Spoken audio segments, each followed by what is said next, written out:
Obrigado, Jay. Acho que esse devocional aponta para um descanso que a gente tem que ter, né? Eu não sei como você lida com as guerras e as batalhas no dia a dia do ministério. E é verdade, como o Jay colocou aqui, que nós sempre pedimos mais um sinal, né? Aonde será que a gente pendura o nosso equipamento de prevenção de acidentes, né? Aquele colete, quem sobe em prédio tem que usar o colete, tem que usar amarração, e tem que ter um lugar onde você pendura, porque se acontecer alguma coisa eu estou preso ali, e eu não corro risco de morrer, né? E a gente vive como se o nosso estivesse sempre solto, né? A gente sempre quer saber onde é que está Deus. E Ele já está, né? Ele já está.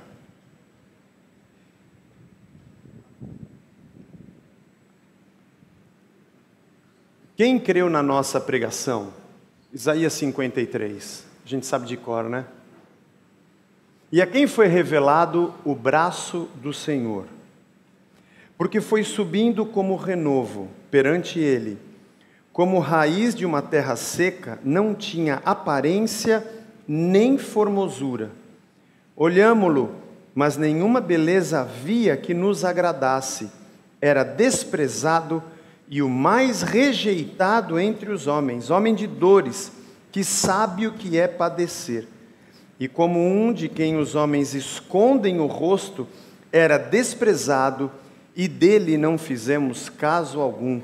Certamente ele tomou sobre si nossas enfermidades, e as nossas dores levou sobre si.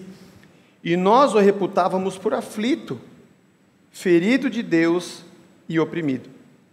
Mas ele foi transpassado pelas nossas transgressões e moído pelas nossas iniquidades. E o castigo que nos traz a paz estava sobre ele, e pelas suas pisaduras fomos sarados. Todos nós andávamos desgarrados como ovelhas, cada um se desviava pelo seu caminho, mas o Senhor fez cair sobre ele a iniquidade de nós todos. Ele foi oprimido, humilhado, mas não abriu a boca. Como o cordeiro foi levado ao matador, e como ovelha muda perante seus tosqueadores, ele não abriu a boca. Por juízo opressor foi arrebatado, e da sua linhagem quem dela cogitou? Porquanto foi cortado da terra dos viventes, por causa da transgressão do meu povo, foi ele ferido. Designaram-lhe a sepultura com os perversos, mas com o rico esteve na sua morte, posto que nunca fez injustiça, nem dolo algum se achou em sua boca. Todavia, ao Senhor agradou moê-lo, fazendo-o enfermar. Quando der ele a sua alma como oferta pelo pecado, verá a sua posteridade, e prolongará os seus dias, e a vontade do Senhor prosperará nas suas mãos. Ele verá o fruto do penoso trabalho da sua alma, e ficará satisfeito. O meu servo, o justo, com o seu conhecimento justificará muitos, porque as iniquidades deles levará sobre si. Por que Jesus assumiu essa posição? Hoje nós vamos falar um pouquinho sobre evangelizar e apacentar os marginalizados. Por que Jesus veio dessa maneira?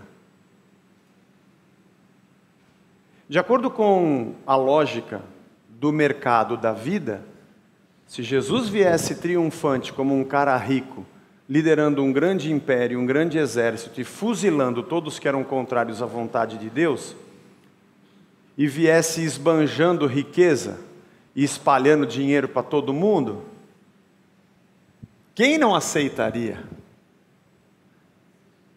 Talvez seja essa a pregação que mais atrai pessoas nos dias de hoje. A do Jesus que é um triunfante distribuidor de riquezas. Quando nós falamos sobre evangelizar e apacentar marginalizados, nós não podemos esquecer que Jesus veio como um marginalizado. Ele veio como alguém de quem nós virávamos o rosto Não tinha parecer e nem formosura. Nada poderíamos ver nele que nos atraísse para dizer, oh, eu quero ficar com aquele cara ali, aquele cara parece ser legal. Não, era desprezado e rejeitado pelos homens. E lendo de novo esse texto, eu fiquei perguntando, não, tudo bem, não sabe se é alguém rico, poderoso, mas por que vir dessa maneira? Por que nascer numa estrebaria? Por que nascer numa estrebaria e por que ficar numa manjedoura? Por que ficar órfão de pais de pai e trabalhar como carpinteiro? Na Galileia dos gentios? Por que pelo menos numa família de um saduceu, para estar ligado próximo ao templo? Porque Jesus veio numa condição à margem de tudo o que a sociedade poderia desejar como algo bom. Porque Deus coloca o seu filho como uma figura execrável. Alguns meses atrás, no final do ano passado, eu estive lá no JV, no Rock no Vale, um evento que todo ano acontece. E eu não sei quantos conhecem o Jaziel Botelho, ele é uma pessoa muito querida e muito experiente na vida com Deus. Ele estava me contando, nós estávamos conversando exatamente sobre a nossa missão e a nossa vida, sentindo a dor de quem sofre. Não sei por que surgiu esse assunto, mas nós estávamos conversando disso. E ele disse assim, um dia, Zé, eu estava na rua e eu vi uma pessoa, um mendigo, mas ele estava tão sujo, e parecia que ele já não falava coisa com coisa, devia estar cheio de doenças e ainda cheirando a fezes. E ele falou para mim assim, naquele momento eu orei e falei assim, Senhor, como é que pode um ser humano chegar numa situação de tamanha miséria? O Senhor já viu, Senhor? O Senhor está vendo que condição deplorável essa pessoa está? O Senhor conhece alguma coisa assim, Senhor? E o Jaziel disse que Deus colocou algo no coração dele, dizendo, sim, meu filho. Sim, o meu filho. Talvez Jesus, dentre tantas explicações que nós temos para essa pergunta, tenha vindo da maneira que veio, marginalizado como foi, para que nós nunca nos esquecêssemos de que essa é a nossa condição. É assim que a gente é. Porque diante do Deus poderoso, Criador, sustentador, eterno, dono de todo o poder, de toda a vida, uns tostões a mais ou a menos, entre nós, não faz diferença alguma. Desde a queda no Éden, foi nessa condição que nós passamos a viver. A deplorável vida no pecado. Isso precisa mexer muito conosco, como pastores, e precisa mexer muito com a nossa maneira de ensinarmos a comunidade qual é o teor da vida cristã, porque o paradigma da nossa vida é a cruz. A cruz é o jeito que a gente vive. Aliás, o próprio Cristo disse, você quer vir após mim? Então você tem que negar você mesmo, pegar a sua cruz e me seguir. Carregar nos teus ombros e carregar com você, dentro de você, na sua mente, a verdade de que você é um pecador e carrega nesse corpo de morte a sua existência até ser redimido eternamente. E não se esqueça disso. Porque essa é a condição deplorável na qual estamos. Eu não sei quantos aqui já tiveram a oportunidade de viajar de primeira classe. Rapaz do céu! Uma vez eu e minha esposa ganhamos uma passagem numa viagem para o exterior, de uma pessoa que trabalhava numa companhia aérea, e ela falou assim, vocês não só ganharam, mas ganharam de primeira classe. Rapaz, você sabe, né, Diego? Já foi a primeira classe? Não, eu também não, nós é tudo pé rapado, mas Mas olha, é assim, você deita, é uma cama. Você vai deitadão. Bom, você entra, já vem alguém com uma champanhe. Primeiro que ela fecha a cortininha. Quando fecha a cortininha do avião, ela te separou dos réis mortais. Você está no Olimpo. Você senta ali, já vem uma champanhe gelada. Você nem pediu. Aliás, aquela comissária de bordo, ou comissário de bordo, que passa de mesa em mesa, de cadeira em cadeira lá atrás, na chicken class, oferecendo alguma coisa para os outros, na primeira classe tem quase um para cada cadeira. Também são só meia dúzia ali. Quando a gente nem pensava em filme, já tinha uma tela para cada um. E você ganha um kit que vem pente, escova, sabonete, sabe? Pasta de dente, desodorante, touca de banho, chinelo, vem de tudo. Você pode até levar uma troca, para você se trocar, fazer a sua higiene pessoal. Quando você chega de manhã, depois de 10 horas de viagem, todo mundo está saindo torto, e você parece que dormiu no seu quarto. O triste é quando você está na chicken class, e de repente entra todo mundo, e fecha a cortininha, e você ficou de fora. O pior é que é uma condição inimaginável. A diferença de preço entre uma passagem da classe normal para a classe executiva é quase 10 vezes, 15 vezes a mais. Para quem paga $1.000 numa passagem, vai pagar 10 mil para ir numa primeira classe. É coisa de gente rica mesmo. Mas eu fiquei pensando, imagine que você está num voo, sempre que você entra no voo, você vê o pessoal para a primeira classe, você... Tudo bem, pelo menos eu estou viajando, aleluia. A gente se consola como? Tem gente que está lá embaixo, nem está viajando.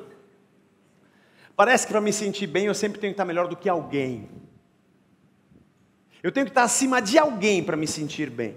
Não basta ter a graça de Deus. Bom, aí imagina que você está no avião e passa a comissária e você fala para ela, puxa, você não imagina. Tudo bem, você está bem, precisa de alguma coisa? Eu precisava, eu queria ficar na primeira classe. Ela dá aquela risadinha, não pode.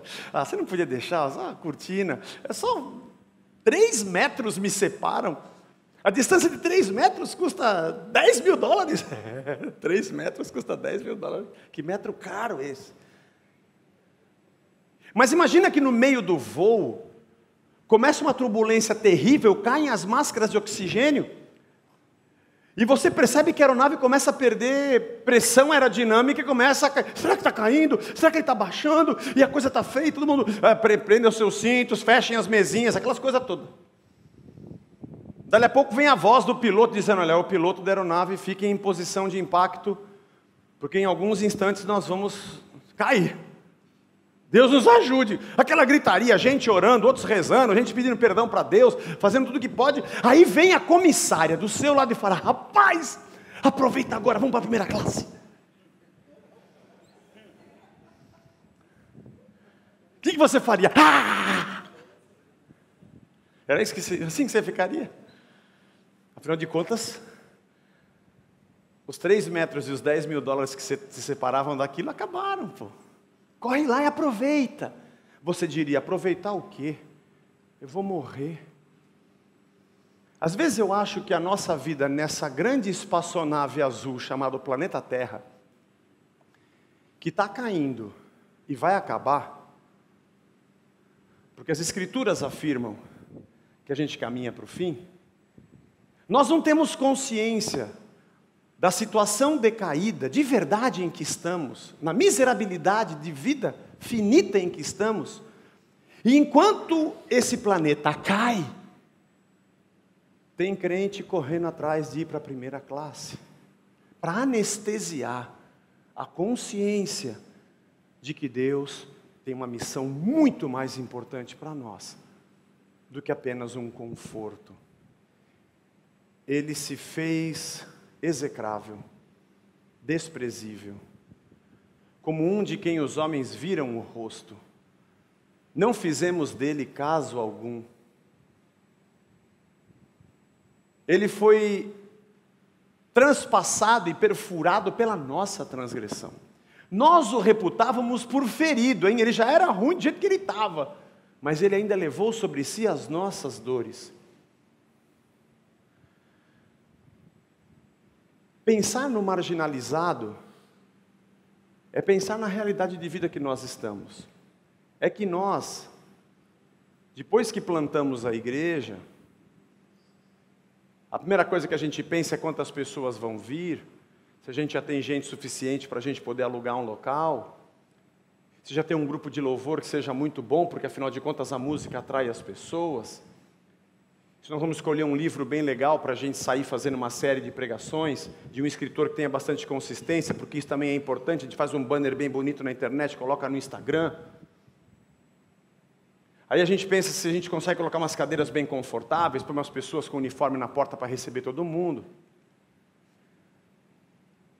Uma iluminação bonita, uma tela legal, com a letra aparecendo. Canta a música do Hillsong, aquela que a gente chora, para encher de gente. E depois vem a ideia, e se a gente fizesse um projeto social? Porque é bonito isso, hein? É bonito fazer um projeto, ajudar os pobres. Podia ajudar os pobres. O Zé vai falar hoje sobre os marginalizados, a gente faz aqui na igreja. A gente dá cesta básica, tem um sopão. Como se isso fosse um adereço, ou alguma coisa que é legal a igreja fazer. Tem outros tipos de pensamento também. Não sei se você já viu desses. A gente tem que fazer um projeto social porque a gente ajunta muitos patrocinadores com o projeto social. O bom é a gente arrumar mais patrocinadores do que o projeto precisa, porque aí sobra para a igreja. E obra social é bom para a gente levantar dinheiro. Não estou dizendo para você que isso aconteça, pelo amor de Deus. A cruz é o paradigma da nossa missão. Porque Ele se fez assim, porque nós estávamos nessa condição. E qual não é a nossa surpresa quando nós descobrimos que a nossa missão como igreja é exatamente trabalhar pelo marginalizado. Pode ser que você ache que o cara que é rico não o seja, mas ele também é. Mas não há dúvida de que alcançar aquele que nada tem um peso muito importante na nossa vocação. Jesus demonstrou isso. Os sãos não precisam de médico. Infelizmente a gente tem uma discussão triste entre missão integral, não missão integral, teologia da missão integral, não teologia da missão integral, teologia da libertação, Quando a gente tira todos os rótulos e pega só a garrafa, e não se preocupa com isso, mas percebe que Jesus Cristo nos disse que o evangelho que a gente prega sai pela boca e pelos nossos poros. Que o anúncio do reino está no púlpito e está nas nossas atitudes. E que chorar com quem chora e carregar as cargas uns dos outros e levarmos a cruz faz parte da nossa missão. Quando isso ficar bem compreendido, nosso papel não vai ser ter um projeto social ou fazer alguma coisa para ajudar os pobres. Aliás, muita gente fica pensando, bom é se eu tivesse uma igreja num bairro de rico. Aqui a gente não tem quem ajudar. E quantos não sonham? Às vezes o nosso ministério pastoral está muito mais calcado em qual projeção nós teremos, ou quão famosos ficaremos, ou quão grande será a nossa comunidade. Vai para o nosso currículo de apresentação o sucesso ministerial dos nossos empreendimentos religiosos. O Ziel Machado tem uma frase, aliás, um pensamento que eu guardo comigo. Pastorear é habitar na dor alheia. E a dor alheia é sagrada. É o campo onde eu executo e exercito o meu ministério e o meu dom. Não é lugar onde eu tripudio, nem onde aponto o dedo ou acuso. É onde eu me derramo para ser de verdade irmão. Quando Jesus Cristo se fez o que fez, quando se tornou o que se tornou, exatamente para que o homem se enxergasse nele. Certa ocasião ouvi uma frase de um cantor que dizia que Jesus morreu por nós porque nós tínhamos muito valor. Falei, rapaz, muito bonito esse pensamento, pena que é contrário, pena que ele é contrário ao que está na Bíblia. Porque pode ser que por algum justo alguém ouse morrer, mas Deus prove o seu amor para conosco, em que Cristo morreu por nós, a gente não valia nada. Eu não sou grato porque Ele reconheceu a minha grandeza, eu sou grato porque eu não tinha grandeza alguma, e Ele me amou primeiro.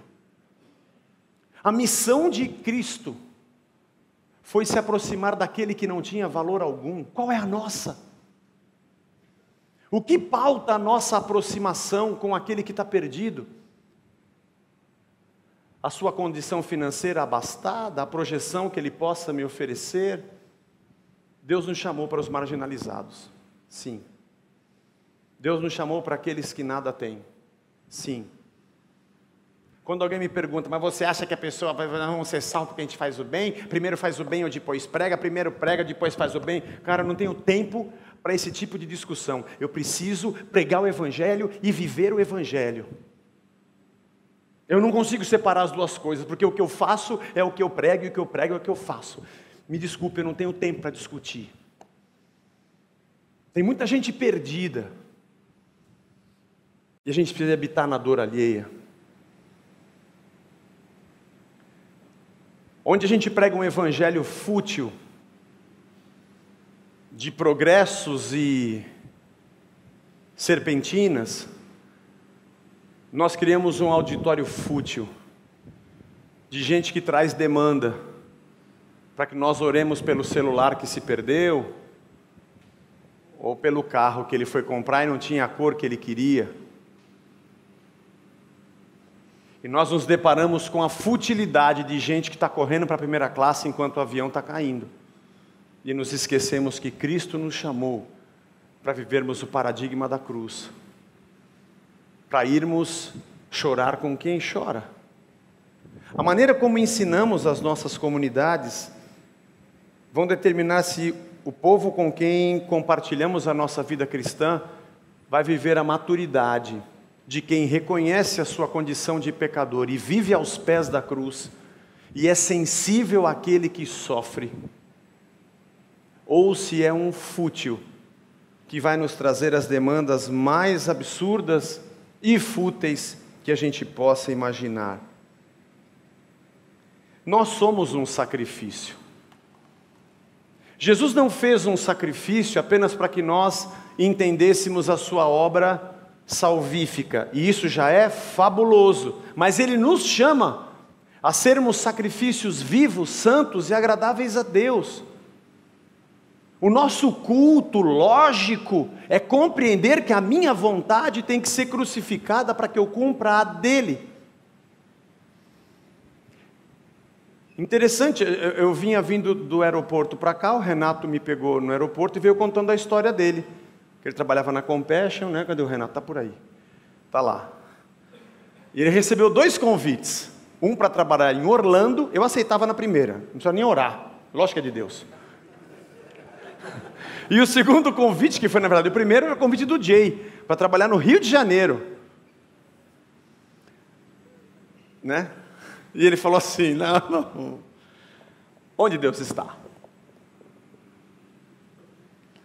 Aí ele falou para mim que ele foi orar com a esposa, ele falou, o sinal é se Deus colocar paz no coração, porque no coração eu tenho paz para ir para Orlando, evangelizar o Mickey, eu tenho uma paz para ir para Orlando que você não imagina, porque lá tem o reino da fantasia, lá tem tudo. Mas aí ele falou que ele foi conversar com a esposa falou, eu tenho uma paz no coração de ir para o Rio de Janeiro. Que droga! Né? Brincadeira. Então, servindo a Deus. Deus quer a gente na frente de batalha? Deus quer a gente onde tem gente que ninguém quer?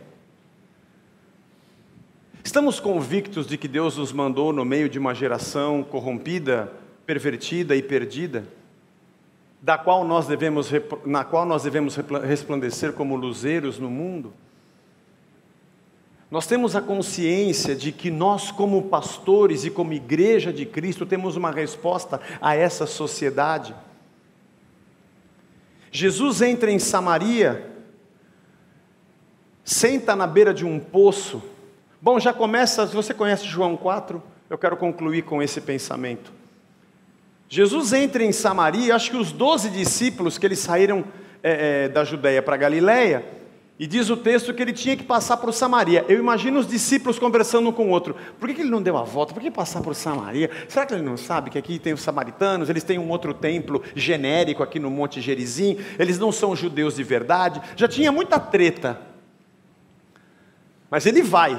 Não só vai, como manda os discípulos comprar comida e senta no poço. E era meio-dia, hora sexta. Hora que as mulheres não estão debaixo do sol pegando água, mas aquela mulher que já tinha tido 6 maridos, tinha uma reputação manchada naquela cidade, era a hora que ela descobriu que era o melhor horário para ela sair para pegar água, porque ninguém ia atrapalhá-la, ou pelo menos ia colocar o dedo na cara dela. Aí um homem que é judeu fala para ela se ela não pode dar um pouco d'água. Jesus não a tratou como qualquer outro trataria, não a tratou como escória. Ele se fez escória ao nosso lado. Jesus disse para ela: se você bebesse da água que eu tenho para te dar, você nunca mais teria sede. Mas como? Você não tem nada. Você não tem balde, você não tem corda. Você por acaso é melhor que o nosso pai Jacó? Você não tem muita coisa para me oferecer. Essa água que você está bebendo vai te matar a sede agora, mas aqui eu tenho, vai te fazer... Tem uma fonte dentro de você. Não é o que você está enxergando. Tem muito mais além disso. Ah, então me dá sempre dessa água. Eu tenho sede. Onde é que você vai conseguir essa água? Me traz aqui o seu marido. E ela diz: bom,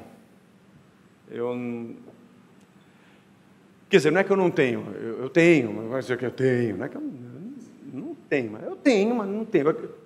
Ele falou: eu sei. Agora você falou a verdade. Como é que você conversa comigo sendo você judeu e eu samaritana? Mas agora aumentou minha dúvida. Como é que você conversa comigo sabendo que eu sou mulher, samaritana e que já tive 5 maridos? Exatamente. E esse que você tem não é seu. Chama ele. Estamos prontos para trabalhar com os diferentes? Pastor, você está pronto? Ou você ia dizer para ela: bom, mulher, eu posso até te dar dessa água e orar por você, viu? Mas você larga esse marido e vai buscar o primeiro, que aquele era seu, e a hora que você reconciliar com o primeiro, aí eu converso com você. Você vai ficar preocupado com o que os outros pastores vão falar, porque você estava conversando com uma mulher de reputação duvidosa, samaritana, prostituta, porque você tocou no leproso, porque você pegou as crianças no colo, porque você entrou na casa de Zaqueu, ou porque você comia com pecadores, ou porque você comia sem lavar as mãos. Está preocupado com o que vão dizer de você, se a sua teologia está certa ou errada? O que nós estamos fazendo nesse mundo? Nós queremos esterilizar a nossa identidade dessa escória, ou compreendemos que foi dela que nós saímos? Independente do quanto dinheiro eu tenho no bolso, ele se fez nada, porque nada eu sou.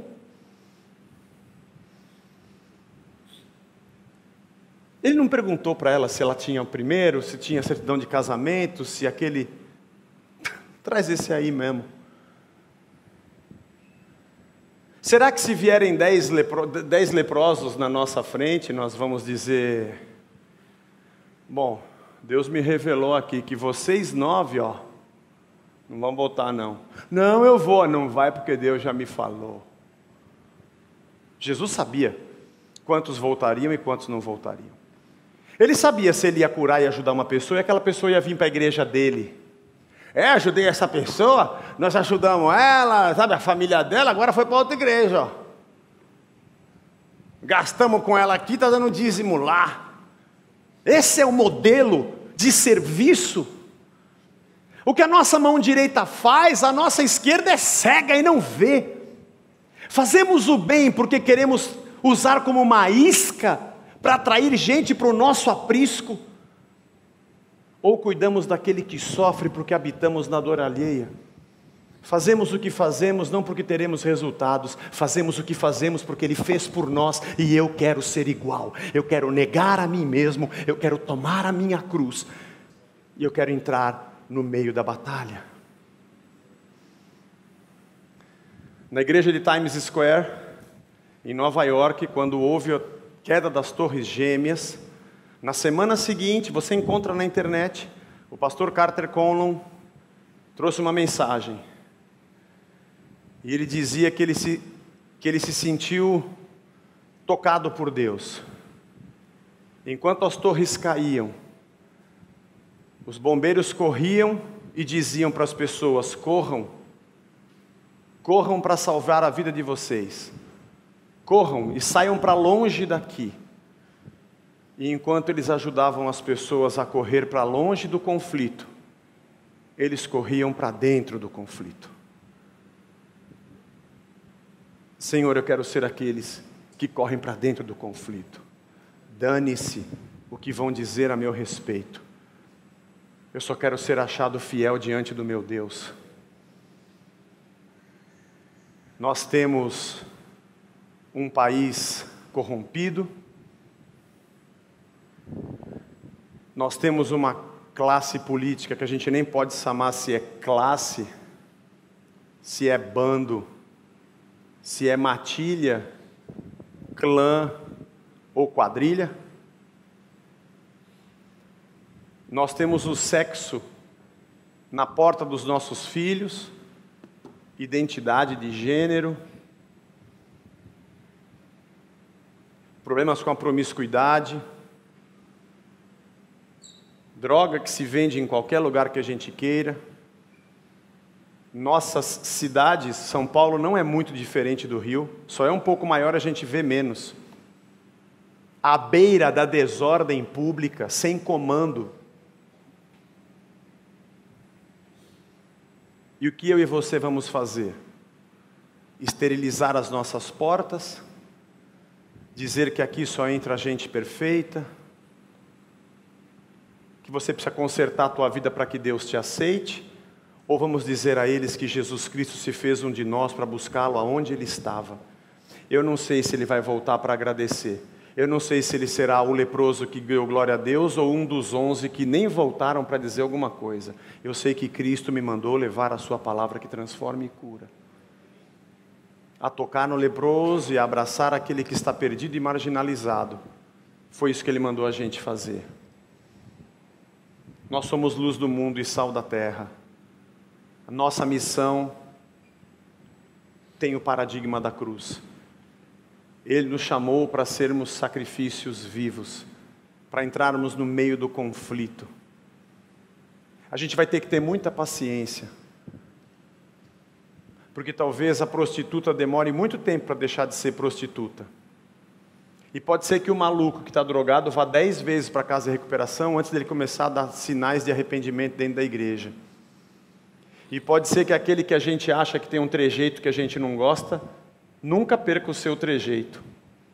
E pode ser que aquele outro, que é mal educado pra caramba, que você fica torcendo para ele ir para embora da igreja, mas Jesus o amou e você vai andar com ele até o dia que Deus o leve ou o mude. Mas o importante é ele estar na glória. Será que eu estou preocupado se alguém vai encostar em mim no momento de reunião de pastores? Vai, fulano é da sua igreja, hein, meu? Aquele cara da sua igreja, na tua igreja tem gente assim? Tem. Mas são melhores do que você que está criticando. Pode ter certeza. Porque Jesus me chamou para isso. Quanto tempo a gente vai conseguir conviver com o pecador até que ele tenha um comportamento evangélico? Ainda bem que Jesus nunca me fez essa pergunta, para me amar e morrer por mim na cruz. E eu continuo com um monte de defeitos e ele ainda caminha comigo todas as milhas e me ama. É por isso que eu o adoro. A comunidade cristã sinaliza para esse mundo que o reino de Deus chegou. É chegado o reino dos céus. Mude a cabeça de vocês, porque o reino chegou. Não é mais o modelo que vocês esperam ou imaginam, mas é o modelo da cruz. Trabalhar com marginalizados não é um projeto para alguns. Obviamente que alguns vão ter expertise, dons específicos e vocações específicas dentro de diversas áreas. Mas Deus não nos chamou para escolhermos a elite esterilizada. Ele nos chamou para chorar com quem chora. Ao invés de entrar no campo da dor alheia, para tripudiarmos ou acusarmos pessoas, entremos ali para exercitar o nosso ministério e levarmos o amor de Cristo. Ensinemos isso para a nossa comunidade. Faça com que a comunidade onde você pastoreia tenha prazer de receber gente torta e arrebentada, porque afinal de contas, nós também, em grande parte, o somos, redimidos, justificados, regenerados, mas ainda nesse corpo carnal, que Paulo dizia, até quando eu vou suportar? Preferia estar com o Pai, mas enquanto Ele tem uma missão, é aqui que eu vou estar. E assim seja o nosso ministério. Irmãos, parceiros de ministério, vamos pregar o evangelho da transformação de vidas. E vou dizer a você que tem muito crente sedento pelo evangelho de Cristo. Muita gente cansada da hipocrisia, cansada da mentira, mas desejando viver o evangelho de Cristo. Deus nos abençoe. Senhor Jesus, obrigado pela tua obra. O Senhor não só se revelou como Deus, e diante dos nossos olhos vimos a tua glória como unigênito do Pai, como o Senhor se fez servo e achado em figura humana, a posição mais rebaixada para ser morto na cruz, levando sobre si o nosso pecado. Obrigado, Jesus. Que o nosso discurso não seja de alguém que está sobre um pedestal olhando gente de cima para baixo, mas alguém que está aos pés da cruz de joelhos, sabendo que também necessita da graça de Deus. Que sejamos menos analistas de comportamentos e muito mais gente generosa que acolhe o perdido. A gente vive num país, Senhor, onde tem tanta gente rejeitada e ninguém está nem aí com eles, nem o poder público e nem tampouco a religião. Eles são massa de manobra do poder público em época de eleição, e são massa de manobra da religião, aonde contribuem com suas oferendas e mantêm o sistema religioso político. Tem misericórdia de nós e tem misericórdia dessa gente que sofre, Senhor. Gente que está na rua, gente que está só, gente que está só dentro de casa e está só largada pela sua família. Nós ficamos exigindo que eles se convertam rápido, Senhor. Quebra esse orgulho da nossa parte. Quem pagou o preço por eles não fui eu, foi o Senhor. Sejamos muito mais tolerantes, pacientes, muito mais compassivos no que a gente faz, Senhor. Não me importando com o que vão dizer a respeito do que eu faço. Na nossa boca esteja o teu evangelho, nas nossas atitudes o teu reino seja visto nessa terra. E antes desse mundo acabar, antes desse avião cair, a gente viver de verdade o teu reino para que muitos te conheçam. Que nossas igrejas e comunidades sejam formadas por pessoas que amadureceram, que compreenderam que são devedores eternos, devedores de todos, de bárbaros, de romanos. Somos devedores pela graça que o Senhor de Deus nos deu. De graça recebemos e de graça devemos dar. E se tem alguma chance nesse mundo das pessoas olharem e ainda dizerem Deus existe, que possa ser por tua misericórdia no momento em que se depararem com a gente ou com a nossa igreja. E conheçam que tem pessoas que são membros da comunidade dos discípulos de Jesus Cristo. Gente que jogou fora a si mesmo, pegou a sua cruz e está seguindo o Mestre. Pessoas que estão prontas a repartir e gente que está pronta a dar. Igreja de Cristo que anuncia para o mundo que o reino chegou. Que não reproduz um sistema religioso e que não reproduz a maldade do mundo. Anda na contramão da maré. anunciando o teu reino e correndo para dentro do conflito. Nos faz gente desse tipo. É o que nós te pedimos em nome de Jesus. Amém. Amém. Deus nos abençoe.